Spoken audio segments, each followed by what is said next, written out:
Hello, hello. Jessica Morehouse here, and welcome to Season 4 of the Mo Money Podcast. This is episode 81, and Happy New Year to everyone. 2017, new year, new beginning, new adventure for me. If you have been following me on the blog and on social media, then you know already the big news. I recently quit my day job so I can pursue my own career as an entrepreneur, something I've dreamed about, never thought I could actually take the plunge to do, but I guess I was just feeling a little crazy at the end of 2016. And I'm like, you know what? I've got nothing to lose. Let's do it. Let's go for it. And you'll definitely want to check out tomorrow's episode 82, because I've got a awesome solo episode where I go into all of the details of why I made this big change in my life and all that good stuff. So make sure to check that out tomorrow. But for today's episode, I've got a very special guest, and we're going to be talking about a topic that's very close to my heart. I love talking about housing and real estate and home ownership. I have got the wonderful Alex Avery, who is the author of The Wealthy Renter. So a fabulous book that's making a case for renting as opposed to buying. A lot of the information that's, in the news and just, out there is very pro ownership. You've probably heard the saying, renting is like throwing your money away. Well, Alex would like to retort that, and he wrote a book all about it called The Wealthy Renter. And I will also be giving away some copies of the book. So you'll definitely want to check out the show notes, jessicamorehouse.com/81, to enter to win a free copy of Alex's book. Now, before I get to the interview with Alex, I want to thank Borrowell for partnering with me for this episode. Did you know that only 14% of Canadians check their credit score each year? Well, luckily, now thanks to Borrowell, you can check your Equifax credit score for free. And the best part is, and I think a lot of people are always concerned about this when they check their credit score, it will not ding your score either.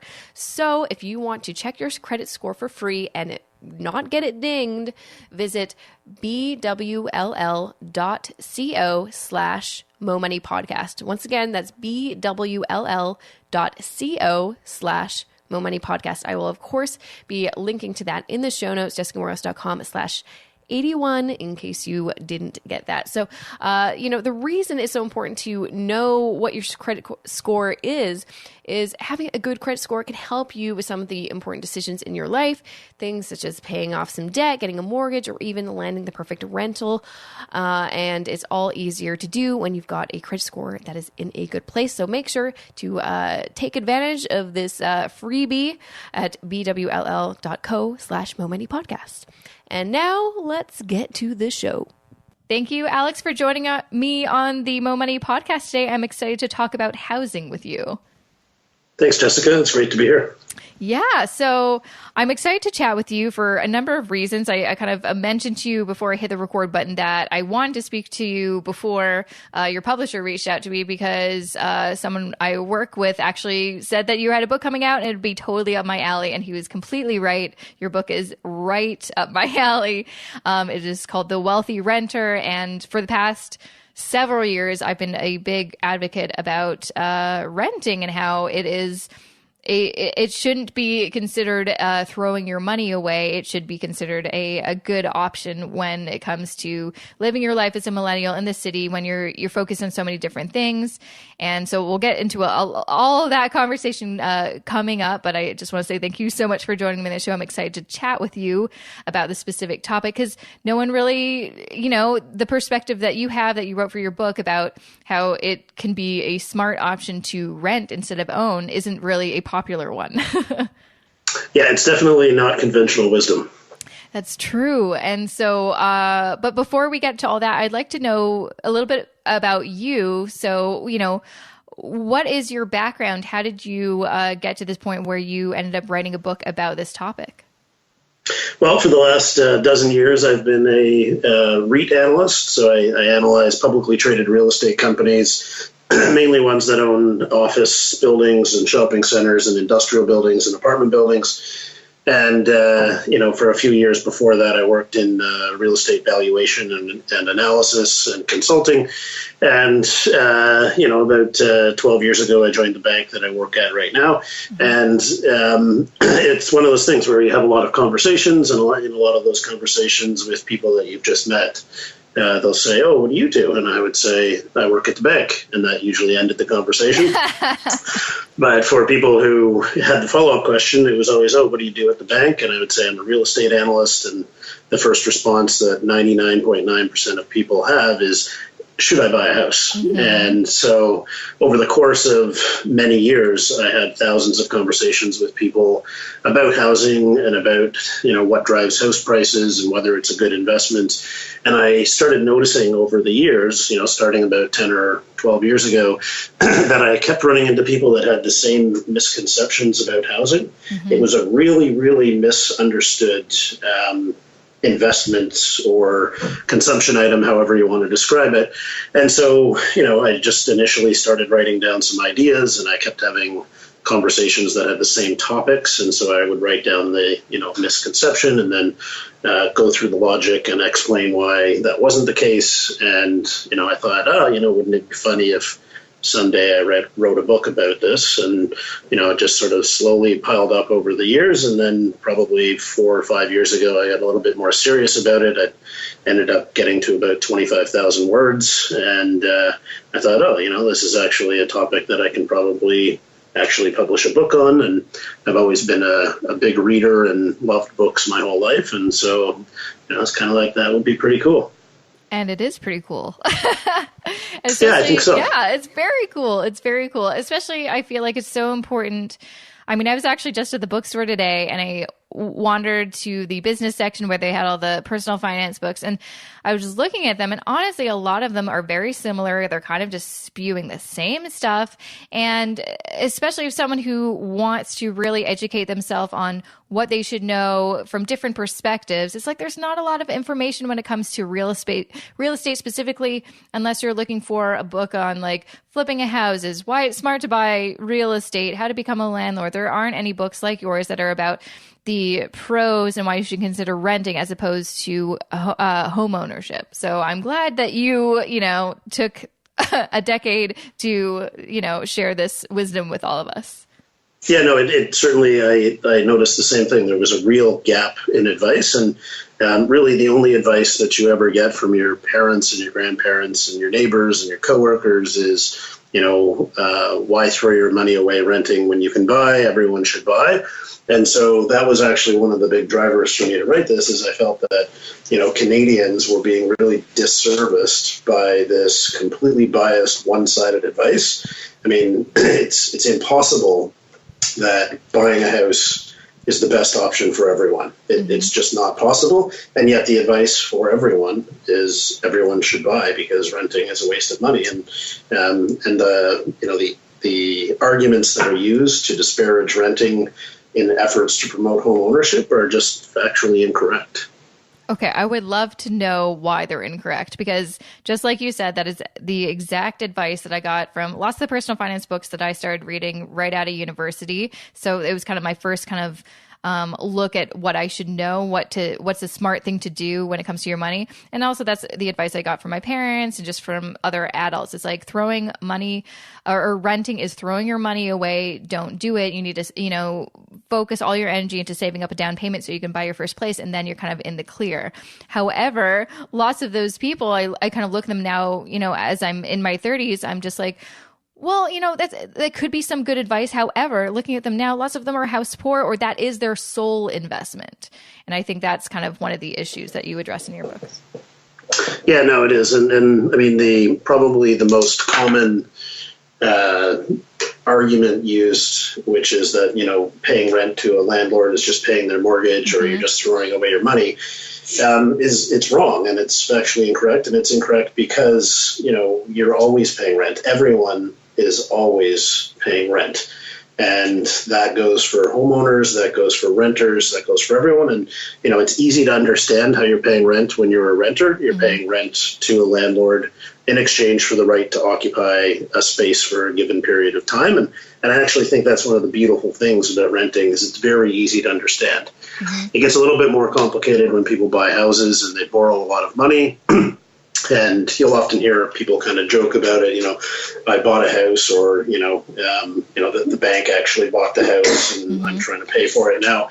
The reality is that if you buy a house with a big mortgage, then you're paying rent. You're just not paying it to a landlord. You're paying it to the bank in the form of interest because you're paying money to occupy that space. And so when you look a little bit further down the road and you have people who have bought a home and paid off the mortgage, and this is one of the little bit more difficult things to understand, and I spend a fair bit of time in the book going through this, but when you own your own home outright, what you're actually doing is you're paying rent to yourself, and then you're consuming that rent. And it's a tough concept for a lot of people to understand unless they've taken economics and they understand what opportunity cost is. But what it essentially is that if in Toronto, the average single family home is over $1 million. So if you own a home and you occupy it, that you're actually consuming the value of having $1 million. And a better way to think about that is if you own the home and you live in it, and if instead you moved out and you lived in your neighbor's house and you had someone live in your house and they paid you rent, you could then pay rent to your neighbor. And so the money that the asset could generate is the money that you're paying to yourself and then you're consuming. So if you were, say it's a little bit of a complex topic to discuss, but ultimately the opportunity cost or the implicit rent that you're paying to yourself always exists. And when people are envious of people who own a home and they say, oh, what I'd really like is, down the road, I'd like to own a house in Toronto. What they're really saying is I'd like to have $1 million. And having $1 million is great. And whether you put that $1 million into a house or into a portfolio of dividend paying stocks or into some other investment is really beside the point. There's always a cost to occupying space. And so the idea that buying a house is somehow going to make you get to that point is actually a misconception in the sense that what you're actually doing is paying a lot of money over a long period of time into a savings plan.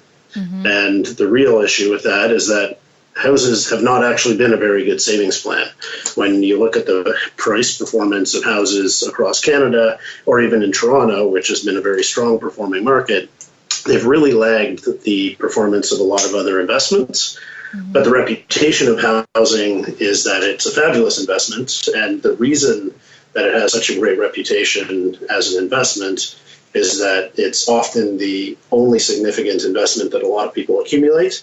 And because it has gone up over time, people believe that it has been a great investment, and they do a lot of mental math. So, you'll hear a lot of people say, well, I bought this house in 1990 at $100,000, and today it's worth $300,000. It's been a fabulous investment. If you actually understand how to calculate returns, you'll see that over a 25-year period, that's about a 4.5% return.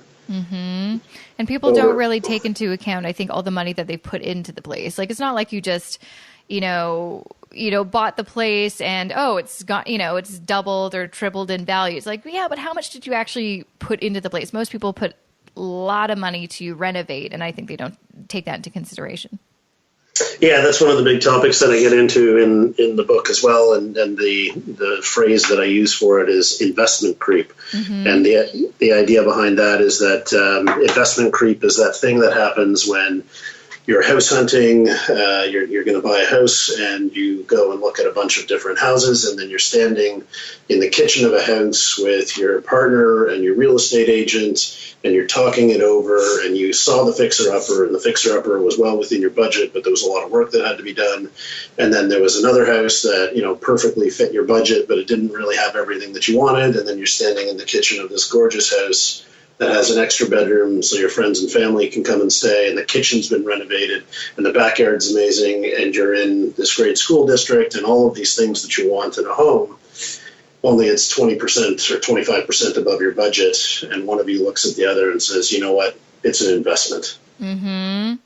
Yep. And it's not an investment, because when you pay 20 or 25% more than what you were planning to spend, you're not just spending that much on the house, you're spending that much more on a monthly basis in terms of the interest you're paying on the mortgage, you're paying that much more on property taxes, you're paying that much more on heating and utilities and insurance, and you have to furnish a bigger house. There are so many more expenses, but people do it because they really like having a house, and they like having a nice house. And so it's not just an investment, it's also a personal item, but it gets into this gray zone where people make all sorts of crazy decisions. And one interesting sort of analogy is strollers. So a lot of people have young kids, and when you have young kids and you get into the market for a stroller, you'll be shocked. Strollers can be $400, $500, $600, $800. We have twins, and to get a double stroller, it was $1,000. Wow. And they're outrageously expensive, and they are not expensive because they're expensive to make. They're expensive because they're for kids, and parents are suckers for paying for things for their kids. I mean, you want to have the best thing, and the best contrast to that is if you go to Canadian Tire and try and buy a wheelbarrow for more than $100. I mean, there's a couple that you can buy for $130, $140. You can't buy a wheelbarrow for more than $200 at Canadian Tire, but you can buy a stroller for $1,000, and they're pretty much the same concept. I mean, in fact, a wheelbarrow is designed to hold 400 or 500 pounds, whereas a stroller is much lighter than that. So once you introduce this, personal element into expenditures, you end up, really distorting the way that people look at housing. It's not just an investment, but people believe it's a great investment, and then they don't keep track of all the expenditures.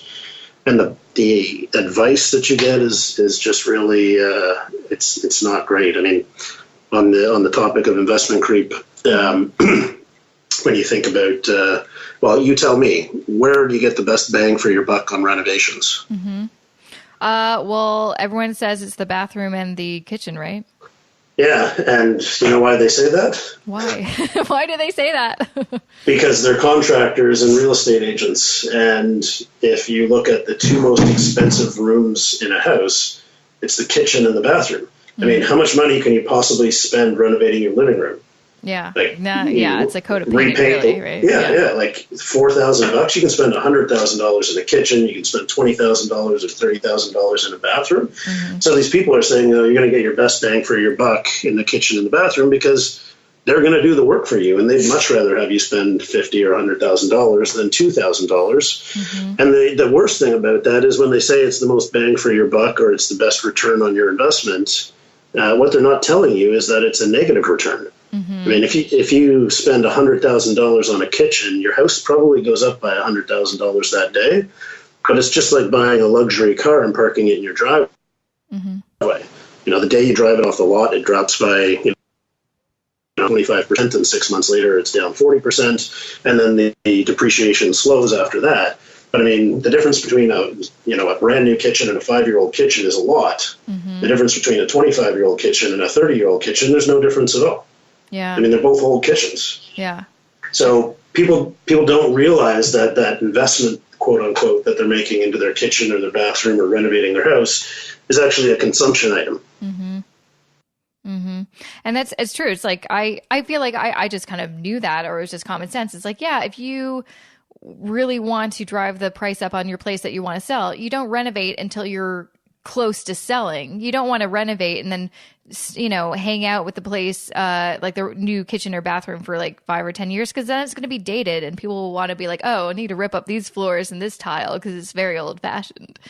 But, people get sucked into the whole, HGTV, property virgins, whatever shows there are. And they just like, oh, I can do. And believe me, I've been there. I've been obsessed with that channel for years. And I needed to stop because you get sucked into this whole thing. Oh, so we could just buy a dump for not that much and then just put some money into it. And then magically we'll be able to, get twice the amount that we normally could. And it's just it's just a bit of a selling the dream kind of thing, isn't it? It is such a fabulous marketing campaign for home ownership, and it's and I love it too. I watch all of those same television shows. It always blows my mind, especially the ones where it's like a 25-year-old single person in some middle America city, and they come on and they're like, I'm looking for 4 bedrooms, a big backyard, 5 bathrooms, a brand new kitchen, and my budget's $180,000. Oh, I can't stand those episodes. I'm like, where are they? I want to move to there. That's ridiculous. Where is that? Like, that's a garage. Why are we all in Toronto. living there right now? Yeah, but it's mind-boggling. But that kind of highlights how expensive housing is in Canada. And when you look at housing in Canada is not just expensive, it's extremely expensive, particularly in Toronto and Vancouver. And in the book, I go through all of the 6 major markets. So I do Vancouver, Calgary, Edmonton, Toronto, Montreal, and Ottawa. And it's really interesting. I mean, price to income is probably the best measure of how expensive a housing market is. And the rule of thumb, if you look at markets that don't really have any constraints, so where you can keep building and building in all directions, is that they should be in the neighborhood of 3 to 5 times household income.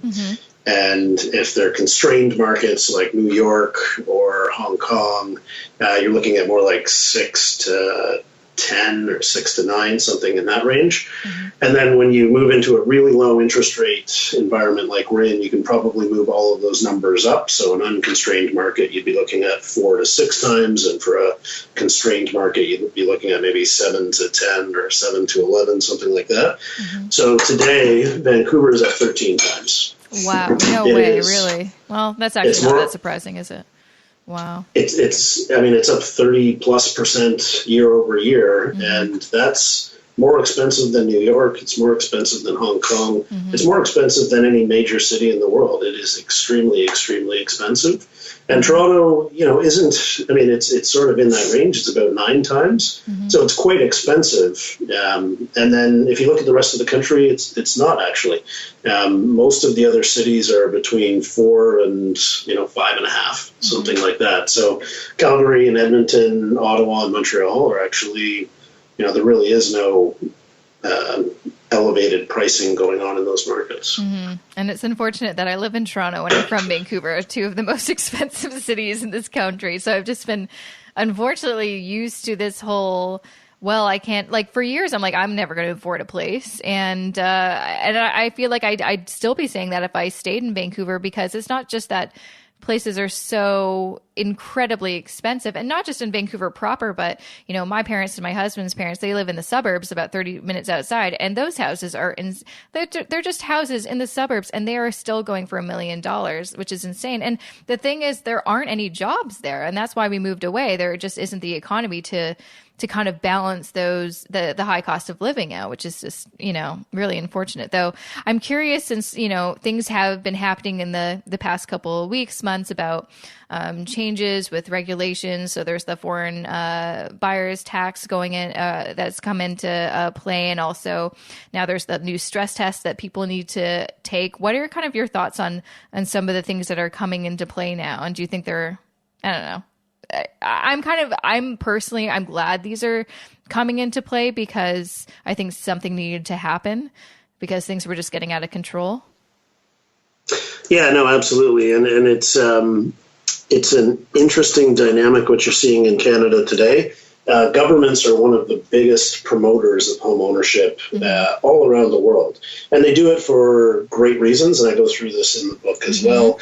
There's all sorts of great positive social benefits to home ownership. You find that people who are homeowners tend to go to work more frequently. They take less sick days. They work a little bit harder, and that's the power of a mortgage, because you got to make that payment. So you find...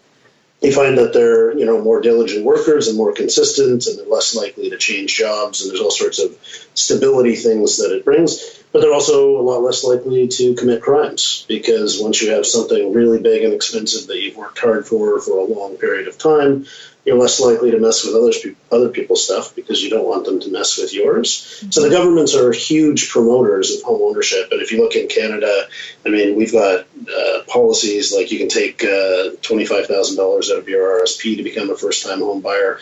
You can't do that for any other reason. Mm-hmm. You can't take money out of your RSP. CMHC exists explicitly to reduce the interest rates that home buyers pay. Mm-hmm. You've got a capital gains exemption. You can get exemptions from land transfer tax when you're a first-time home buyer. They are big promoters of home ownership, and that's probably the most common source of housing bubbles and housing corrections is government policy changes. The U.S., the things that happened in the U.S. in 2006 and 7 and 8 and 9 were a direct result of changes to policies and changes to the way that regulation worked for financing of homes. And if you go back to 2002, there's a fabulous speech that George Bush gave to a conference. It was a conference to promote home ownership amongst minorities. Mm-hmm. And he introduced a bunch of new policies. And my favorite policy was this one called the American Dream Down Payment Fund. Mm-hmm. And the explicit purpose of this fund was to help Americans overcome the number one impediment to home ownership, which was not having a down payment. Mm-hmm. And so this fund would literally just give out money to people so they could have a down payment, so then they could take out a mortgage and buy a home. Mm-hmm. And that really undermines the whole discipline of having to save up money.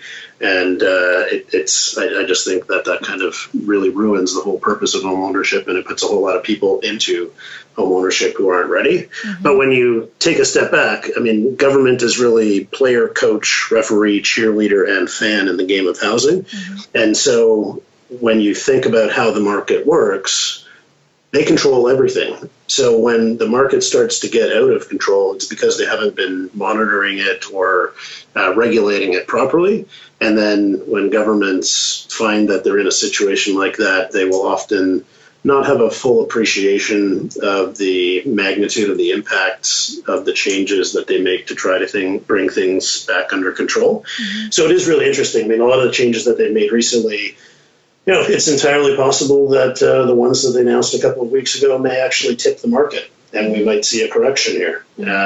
But the hardest thing to tell with the housing market is what it is that will tip the market, because it's a lot different than a lot of other markets. The number one driver of house prices is sentiment. Mm-hmm. Do people believe that house prices will go up?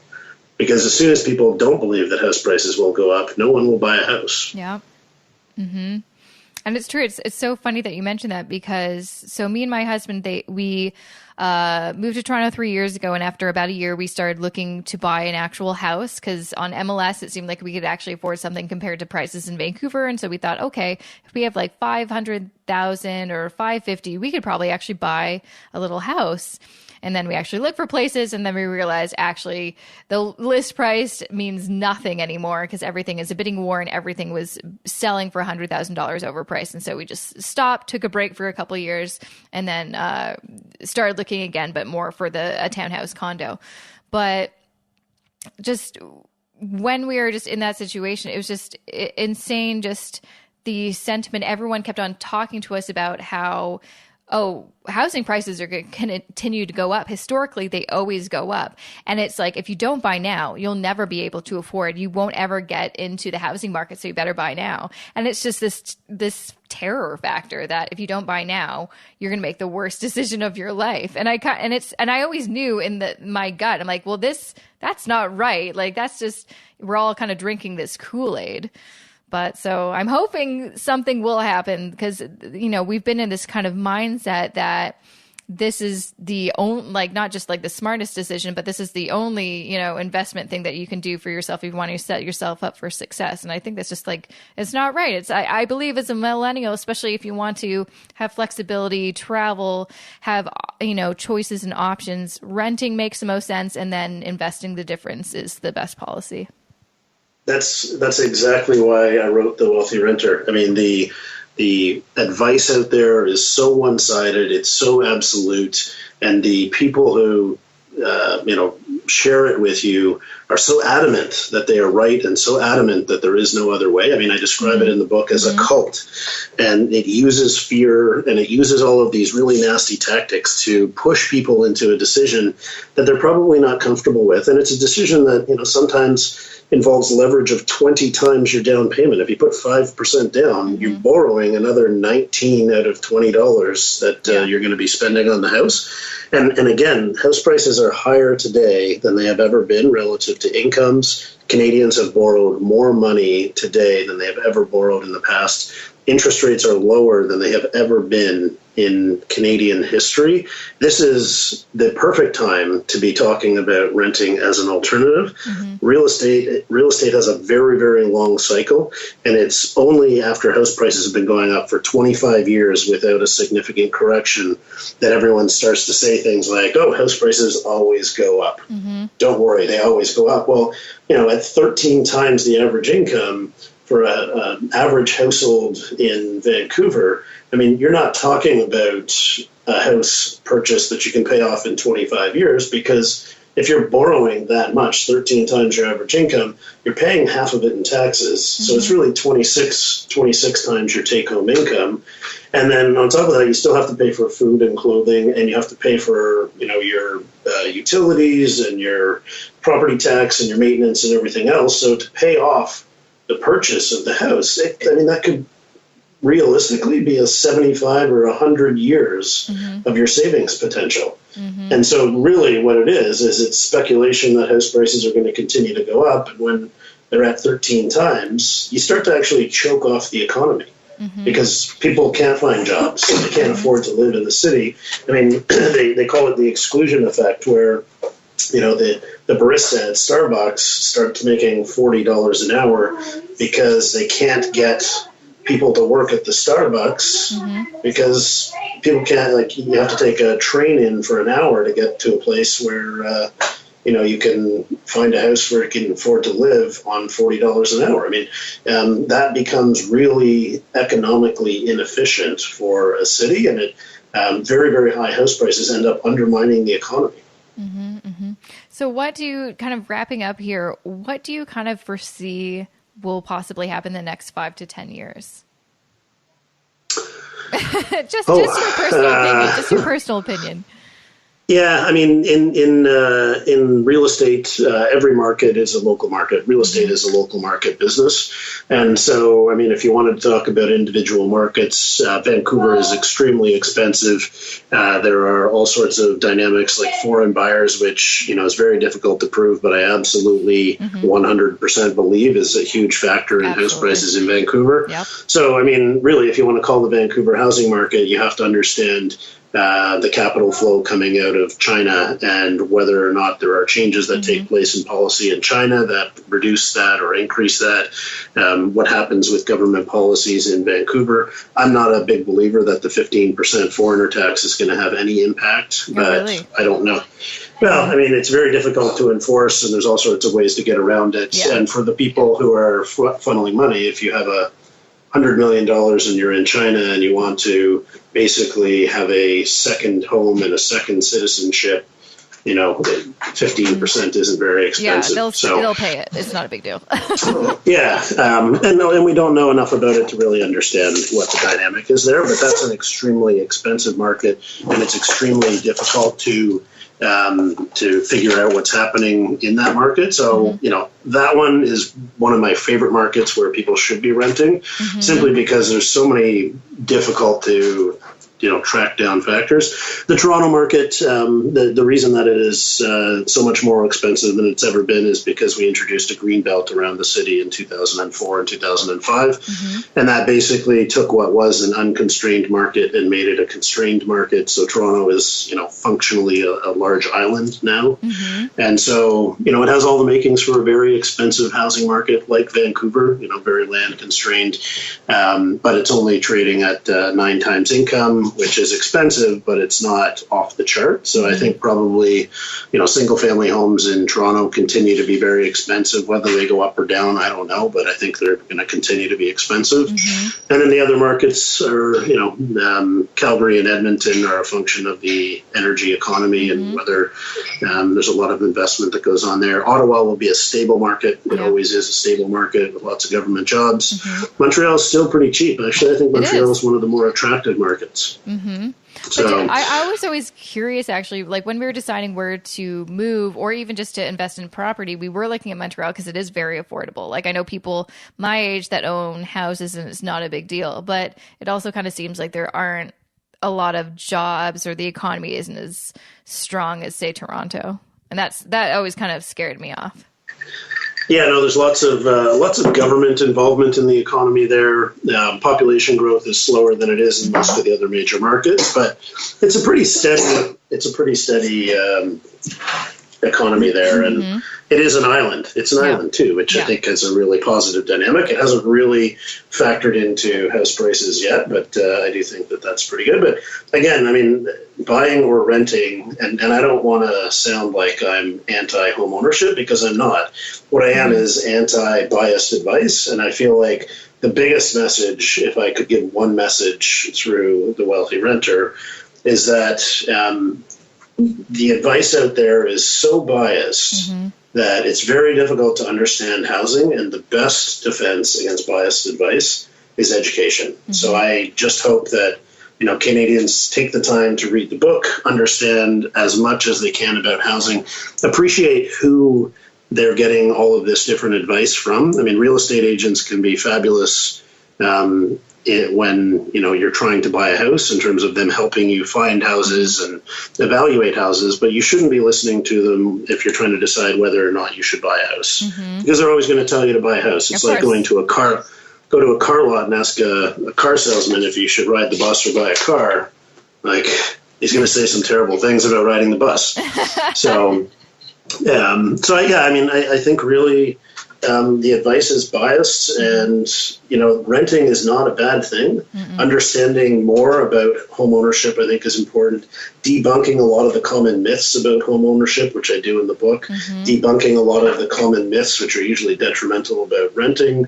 That's another thing that I do in the book. Like it's, I'm just trying to balance out the way that people think about housing and help get people educated. And when I wrote the book, it's funny, we were talking about this at the beginning.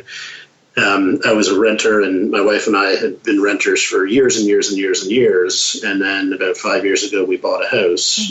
And when I ultimately ended up publishing the book, I remember thinking like, well, this is going to be a problem because I'm a home ownership, and people are going to say, well, why should we listen to him? He's not even a renter himself. But I think that actually adds credibility to the argument because I'm not out at one pole saying everyone should rent or out at the other pole saying everyone should own, because I don't think it's that simple. I think home ownership is like prescription drugs. There's no one prescription for everyone.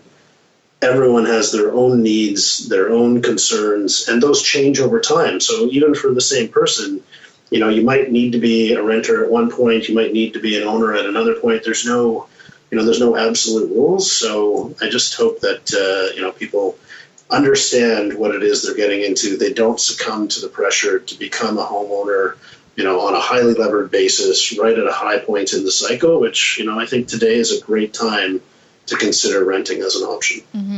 No, you bring up some really good points. And I know before we did this interview, I looked at some of the other interviews you've done on TV, and it seems like they always bring up, but you own a house. It's like, that shouldn't be, disqualify all of the great information that you're giving. It's like, I felt the same way. I've been an advocate for renting for years, and I just bought a place and I felt like a little bit of a hypocrite. But the thing is, we bought a place because it made financial sense for us. We could afford it. We didn't buy a place when we really couldn't afford it, which was, I think I would have felt really bad if we did buy a house when we were originally looking, because those were way outside of our price range and it wouldn't have been a good financial decision. So just like you said, it's, buying a place or renting, it's very personal. And so you have to make the right decision for you and your circumstance and what you want and your goals. So, and I hope a lot of people, I know I'm going to tell everyone I know to read your book, because there's kind of nothing like that out there. And I think it's definitely a good read for millennials trying to figure out whether they should rent or own, or what's the right thing they should do. Because I think a lot of the information we get is just, buy now before it's too late. And that's not the only argument out there. Well, and I like to say to people, Vancouver was up 37% this year. Toronto was up 23% on single family. I mean, if those markets can go up 37 and 23% in 1 year, they can go down 37 and 23% in 1 year. And if you can't afford to lose that money, then you really have no business being a homeowner. And if you want to become, wealthy, and like I say in the title, choose housing that will make you rich. If you want to get rich, there's much better ways than becoming a homeowner. I agree. So thank you, Alex, for chatting with me and letting me pick your brain and sharing all your wisdom with me. I really appreciate it. And that was episode 81 of the Mo Money podcast with the wonderful Alex Avery, the author of The Wealthy Renter. Make sure to check out the show notes for this episode, jessicamorehouse.com/81, to find out some more information about Alex, his book, and of course, enter to win a free copy of his book, The Wealthy Renter. You will not want to miss it. It is a very good read. And of course, a big thank you again to today's episode sponsor, Borrowell. Now, Borrowell is being awesome, and they're doing something really great to help everyone figure out their credit score. So if you would like to figure out what your Equifax credit score is for free, you can do so by going to bwll.co/momoneypodcast. I will link to this in the show notes, so to make it super easy for you, and you can find out your credit score for free. And the best part is it will not ding your score. So why aren't you doing it right now? Like, why not? It is a great opportunity, a great freebie for this episode. So again, check out, bwll.co/momoneypodcast to find out your Equifax credit score for free without dinging your score. Thanks to Borrowell. And again, don't go too far, because I have a new episode for you tomorrow, a solo episode to talk about my new life adventure as an entrepreneur, self-employed freelancer. Never thought I would ever say that. If you've been following me since the beginning of this podcast, and you remember that episode, I interviewed my husband, who's been a freelance for over 10 years. I'm pretty sure I said on multiple occasions in that episode, I could never be self-employed. Not gonna happen. Well, never say never, clearly, because here I am on this new journey, and I talk about why I'm doing it. What am I actually going to be doing as my own business? How am I going to be making money? What does this all mean? And all that stuff. It's a bit of a good episode, I've got to say. I really like it. So